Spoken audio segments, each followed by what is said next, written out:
Hi, ఈరోజు సేమ్యాల పాయసం అండి.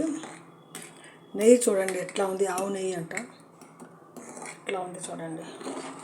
సేమ్యాల పాయసం చేస్తున్నాను. పాలు, సేమ్యాలు, ఆ తర్వాత సేమ్యాలు వేసి బాదం, పప్పులు, పిస్తాలు అన్నీ వేపుకున్నాను ముందు నెయ్యిలో. ఆ తర్వాత ఇవి సేమ్యాలు కూడా వేపుకొని వేసేసానండి.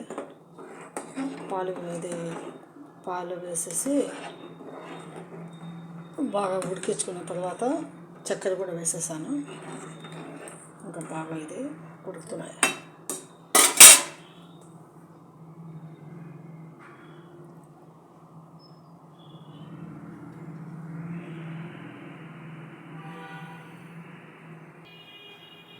రెడీ అయిపోయిందండి పాయసం.